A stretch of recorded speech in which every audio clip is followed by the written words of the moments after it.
Bonjour Thibaut. Bonjour Sarah. Ce qui nous amène aujourd'hui, c'est le château La Commanderie, donc l'une de tes propriétés, pour laquelle nous avons eu l'opportunité d'être exclusifs. Pourquoi l'exclusivité? Parce que pour nous, c'est un moyen vraiment de rassurer nos distributeurs et nos consommateurs. Le château La Commanderie, c'est une petite production, c'est 18 000 bouteilles par an. On ne peut pas être partout dans le monde, il ne faut pas que le vin emprunte des réseaux de distribution qui ne sont pas sélectionnés avec rigueur. Et surtout, il faut une politique de prix qui soit en cohérence avec nos consommateurs et avec les grands crus glacés de Saint-Émilion. Oui, tout à fait. C'est vrai que c'est en ce sens que c'est aussi une chance pour nous d'être le seul distributeur de Château La Commanderie, puisque ça nous permet vraiment de pouvoir être engagés à 100% sur le projet. Ce projet, c'est vraiment construit, a démarré par une belle rencontre. On a des valeurs communes qui sont une propriété familiale, tout comme un négociant familial incarné, ce qui est très important et assez rare aujourd'hui. L'important, c'est des rencontres, des personnes. Alors, dans le monde du vin, ça c'est essentiel.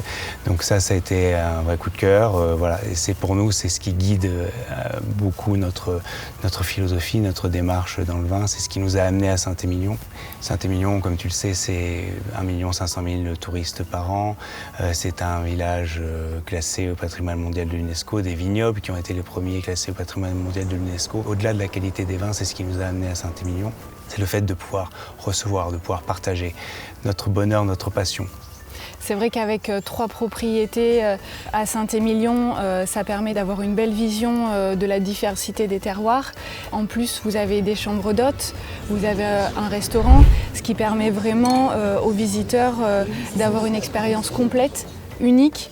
Avoir une propriété, faire du vin, est-ce que pour toi c'était un rêve? Est-ce qu'on peut dire aujourd'hui que ce rêve est devenu réalité?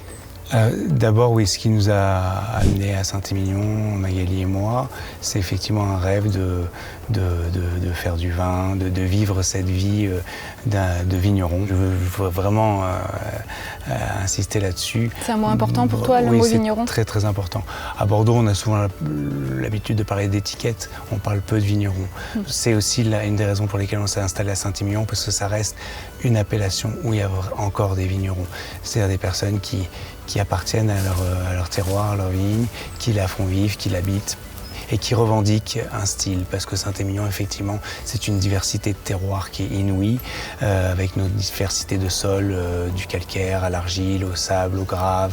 C'est assez magique et chacun peut vraiment faire un vin très identitaire. C'était un rêve, effectivement, et ce qui est extraordinaire, c'est qu'on le réalise tous les jours. C'est vrai qu'avec le château La Commanderie, c'est quelque part une clé d'entrée sur les vins de Saint-Émilion, qui est vraiment une appellation reconnue à l'international. C'est un vin qui est accessible à la fois dans les millésimes récents, mais à la fois aussi un potentiel de garde grâce à son terroir, ce qui est bien sûr aussi très important dans les vins, dans les grands crus classés. Oui. Nous, quand on s'installe à Saint-Émilion avec Magali, on a à peine 30 ans, donc on a résolument un profil moderne de l'approche du vin. On cherche tous à faire du fruit aujourd'hui.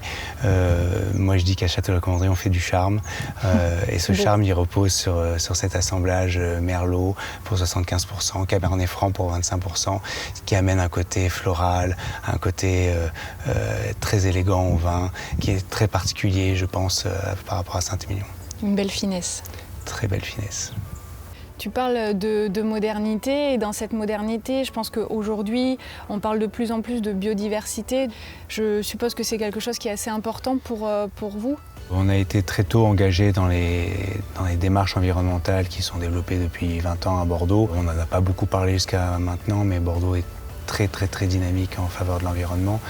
À partir de 2010, il y a un modèle de certification qui a été mis en place qui s'appelle le SME, Système de Management Environnemental des vins de Bordeaux. On a tout de suite adhéré à la démarche sans jamais chercher la certification, parce que c'est très très très lourd à mettre en place pour des toutes petites propriétés comme nous. Et là, nous sommes sur la 2e année de notre certification en bio. D'accord.